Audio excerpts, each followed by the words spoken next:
Your next pick here, Nvidia, of course, a name we talk about regularly, and they do have their earnings coming up at the end of the month. Does your trade include the earnings date? Well, yes, of course it does. You know it does. I always look at earnings. With this trade that I have for you, it's going to give you 2 chances to win. Earnings are on February 25th, so if it rips before earnings, you can take the trade off. If not, you'll have more time to let the trade play out before it expires.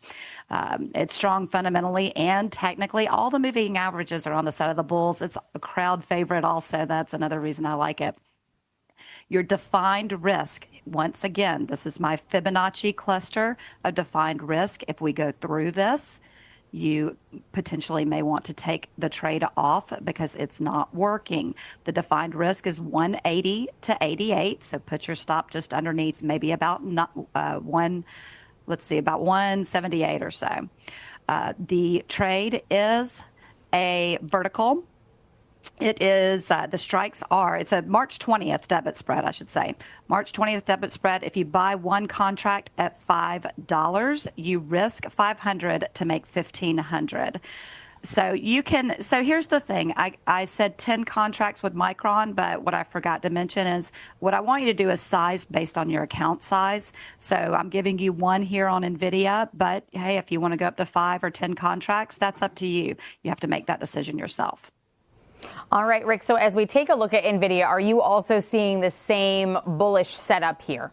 Yes, and I got to say, too, you don't quite understand the sting of over-trading your account until it happens to you, so that's something definitely you should keep in mind. Not a fun experience here. But anyway, 195 is an area here that we've seen a repeated ceiling, and we have a low point here, kind of this resistance floor near about 170. We did make some forays below that to fill the gap near 165 here, but for the recent time period, the past quarter or so, very sideways price movement between 170 and 195. So perhaps earnings could shake things up and break us out of this holding pattern that we've been in. You could also perhaps even argue that we were seeing a symmetrical triangle type shape for a while here, but now we have pushed beyond that. So we haven't seen the breakout beyond our horizontal resistance, but our pattern, our triangular shape does seem to have been broken for now. So now perhaps you could see that line become supportive instead of resistance. Old resistance becomes new support and vice versa.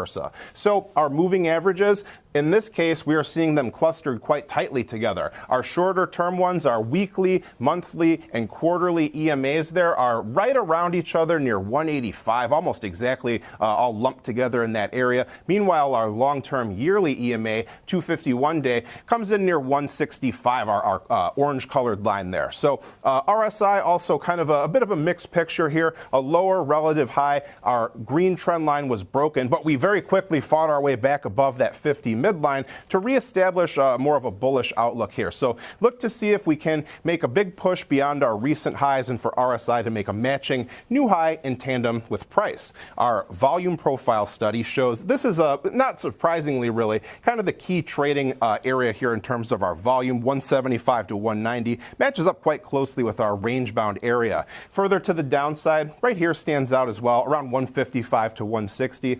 To the upside, relatively uncharted territory in terms of volume. All right, right now, Nvidia trading at about 189.33, just slightly lower on the day. And of course, we have those earnings coming up on February 10th. Bank of America reiterated the stock's buy rating with a $275 price target. The company stated that it stands by its stock. Its price goal is based on a forward valuation that recognizes Nvidia's strong position in the rapidly expanding AI compute and networking areas. This viewpoint is reinforced by the chipmaker's market dominance, but it is tempered by a number of risk factors. Wall Street analysts have given the stock a consensus buy rating. The average price objective of $250 indicates a 30.23% increase, while the street high target of $432.78 shows a 125.44% increase.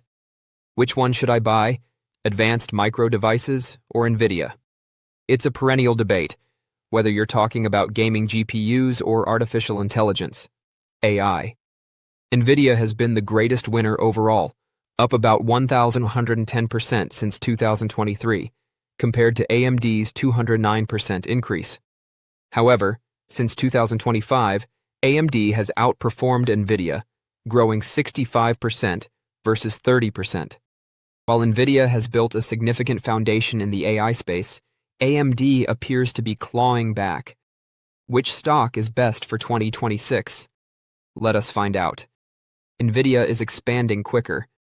The primary method both companies compete in the AI area is through their graphics processing units, GPUs, which are ideal for handling complicated tasks such as AI.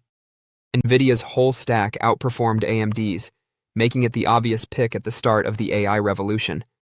However, AMD has recently upgraded its offerings, which may be significant enough to justify switching to AMD technology. Furthermore, AMD's products are far less expensive than Nvidia's, so when capital budgets tighten, AMD may see increased adoption. However, Nvidia remains the king. During AMD's fourth quarter, data center revenue increased 39% year-over-year.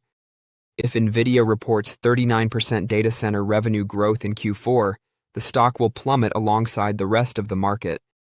Expectations for Nvidia are much greater because it has performed significantly better. While we don't yet have Nvidia's Q4 figures, we do know that the data center growth rate in Q3 was 66%. Nvidia's overall growth rate in the third quarter was 62%. Wall Street analysts predict 67% increase in the fourth quarter. This means that data center income should expand by roughly 70% year-on-year, greatly outpacing AMD's growth despite its much smaller size. Our gives Nvidia the edge in our analysis. But what about valuation? AMD is pricey for the growth it provides. You'd think AMD's stock would be cheaper because it's in second position and growing slowly, but you'd be mistaken. AMD trades at 30 times forward earnings, whereas Nvidia trades at only 23 times forward earnings. That's a significant price difference, and I'm not sure why you'd choose AMD stock over Nvidia when it's growing slower and more expensive. As a result, I believe Nvidia will outperform in 2026, and investors should position their portfolios accordingly. Commerce Secretary Howard Lutnick stated on Tuesday that the Trump administration will not restrict American companies' access to powerful AI processors developed by Nvidia. During a Senate hearing, Lutnick stated that American firms have a high need for these chips, and he does not want to impede their progress. During a hearing on Tuesday, Commerce Department Secretary Howard Lutnick stated that Nvidia must live with the licensing restrictions for its second most powerful AI processor sold to China. The license terms are extremely extensive. They were worked up with the State Department, and Nvidia must accept those terms, he said. When asked if he trusted China to follow restrictions on the use of the H200 chips, Lutnick deferred to President Trump. Reuters reported last week that Nvidia has not agreed to proposed requirements for using its processors in China, including the Know Your Customer requirement, which prevents China's military from accessing them. In October, Presidents Trump and Xi Jinping reached a trade truce in South Korea, allowing Nvidia to sell its AI processors to China. The U.S. pledged to delay a rule prohibiting supplies of American technology to thousands of Chinese enterprises for a year. Join our investor community. Hit subscribe and like to get your daily Nvidia stock insights and tutorials delivered. When challenged about the decision on Tuesday, Lutnick deferred to Trump, stating that the complex relationship between the U.S. and China is in the hands of Trump and his Secretary of State. They guide and instruct us, and we follow their example. The president is ultimately responsible for resolving the issue of weaponizing vital minerals, rare earths, and magnets. The benchmark S&P 500 stock market index is down somewhat from its all-time high as I record this video, but a wave of uncertainty is washing over the market right now, causing considerable volatility over the last several weeks.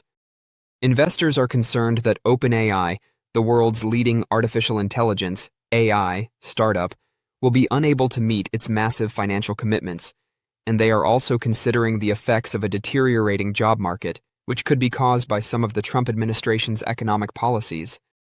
President Donald Trump has been in office during 3 significant stock market downturns. During his first term, the S&P 500 fell over 20% from peak to trough in 2018, followed by a considerably sharper 35% drop in 2020 at the height of the COVID-19 pandemic. Then, last April, the president's Liberation Day tariff announcement sparked a quick 21% sell-off. Fortunately, the market recovered to reach new all-time highs on each occasion, But are we in for another sharp drop, or perhaps a bear market? If so, here's what investors could expect. AI has already created trillions of dollars in value for American companies. Nvidia, which provides the world's top data center chips for AI development, has seen a 12-fold gain in stock price since the beginning of 2023, boosting its market value from $360 billion to $4.6 trillion. However, the AI sector is currently facing a tremendous test. OpenAI, the originator of ChatGPT, has committed to spending hundreds of billions of dollars to rent computing power from some of the industry's major data center operators, including $281 billion to Microsoft Azure and $300 billion to Oracle Cloud Infrastructure. The startup has also placed a direct order for semiconductors from Advanced Micro Devices valued approximately $90 billion. Here's the problem. OpenAI's annualized revenue is only $20 billion, so it doesn't have enough money to cover all of its obligations. The startup expects enormous growth in the next years, as well as significant inflows from investors, although neither is certain. Nvidia, for example, had planned to invest $100 billion in OpenAI, but the agreement is now on hold. This may limit OpenAI's ability to meet its promises with providers such as Microsoft and Oracle, perhaps reducing their appetite for chips and other hardware from vendors such as Nvidia. Thus, the domino effect could harm the entire AI business. Check out the graph below to show the losses in some of the equities with the most perceived exposure to OpenAI since the S&P. P500's most recent record high on January 28th. The worry about AI coincides with a similar level of concern about the U.S. labor situation. The unemployment rate is currently at 4.4%, at the highest level in 5 years, and there are hints that it may worsen. For example, the recent Job Openings and Labor Turnover Survey, JOLTS, from the United States government revealed that there were just 6.5 million vacant opportunities in the United States in December, significantly below the 7.2 million economists anticipated. Furthermore, American employers laid off more than 108,000 workers in January, the biggest number since 2009. According to Challenger, Gray and Amp, Christmas Research, several businesses cited economic difficulties, contract losses, and restructurings as causes for layoffs, with some even indicating that they were closing completely. The industrial sector has been particularly hard hit, losing about 72,000 jobs since Trump announced his Liberation Day tariffs last April. The charges on imported goods were intended to make American products more competitive on a global scale, but their broad breadth appears to be making it too expensive for businesses to import raw materials and components, harming the manufacturing industry. Corrections are a natural part of the investment process. Stock market sell-offs can be unnerving, but they are the price investors pay for the chance to reap substantial gains in the long run. Besides, they are really common. According to Capital Group, the S&P 500 declines by 5% or more once each year on average, with a correction of at least 10% occurring once every 2.5 years. Bear markets with peak-to-trough falls of 20% or more are rare, but they do occur every 6 years or so. If we omit the relatively brief 20% drop caused by Liberation Day last April, the last proper down market happened in 2022, implying that the current bull run is likely to continue. However, the S&P 500 is trading at a historically high valuation, which may pave the way for a near-term decline. If the market experiences a 10% fall, investors can expect a bottom around 6,300. Corporate America continues to produce solid results, so in my opinion, the only way for a prospective sell-off to convert into a bear market is if job market weakness triggers an economic crisis. I believe the AI industry is less risky since some of the worst-case possibilities have already been priced into individual stocks. Oracle, for example, is down 52% since its all-time high. In any case, whether a major sell-off comes in 2026 or a few years from now, history shows that the S&P 500 will rebound to new highs. Long-term investors may consider each dip as a buying opportunity. Don't forget to share your thoughts and experiences in the comments below. Your input helps create a more knowledgeable community where we can all learn and grow together in the world of investing. Stay up to date with the latest market trends, insights, and key updates by subscribing to Investing Tutorial. We're here to help you make smarter investment decisions and stay ahead of the curve. Threat. So here's the paradox. In China, breakthroughs are being priced exactly the opposite, as an opportunity. A new image and video model from ByteDance just a few days ago, it actually fueled a rally in media and gaming stocks. A similar announcement from Google a week earlier led to a sell-off in gaming names here. Now, part of the reason why this may be is a huge delta in spending. American big tech is on track to spend well over $500 billion on the AI build-out this year, while China's top public tech companies, they're on track to spend just a fraction of that, $70 billion. And yet, they are still shipping competitive models and they're going global. So the market, Kelly, is asking a very simple question here. What if you don't need to spend that much? And we may be about to find out what happens, because at least 5 major model releases from Chinese labs are expected before Lunar New Year, which is just a week away, February 17th. Everyone over in China is trying to have its own DeepSeek moment, and they're getting closer. They're catching up with their frontier models that our AI giants are building. These new models that we hear about, do we know? I mean, I apologize if you said I missed it. Are they using Nvidia chips? Are they definitely not? Are they using Huawei chips? Because it feels like Nvidia can only be deep-seeked if they're building models using kind of cheaper technology that is proprietary, or that they don't need to, kind of pay up for Nvidia for. I could see that collapsing once again, the AI trade. It seems like it's been more resilient to that lately. We did a whole piece on this, a deep dive on YouTube. It's called our Tech Check Take on the Chinese hardware sort of playbook, and they're copying that DeepSeek playbook. So yes, everyone wants to use NVIDIA chips, even if they're older generations. But there was this model called GLM, Kelly, that they say was built entirely on Huawei chips. So it's not there yet, but they're getting closer and closer. So my guess is it's probably a mix. Yes, you need American advanced chips, but the Chinese government is putting everything behind their chip ambitions to try and catch up. So It's happening on the hardware front. It's happening on the model front. And Chinese New Year is it's like the CES of China for AI. Everyone wants to put out their new tech. I had no idea, but I guess you can use it, have some time to experiment with it and play around with it and talk to each other about it, kind of like Bitcoin, the network effects years ago. Anyway,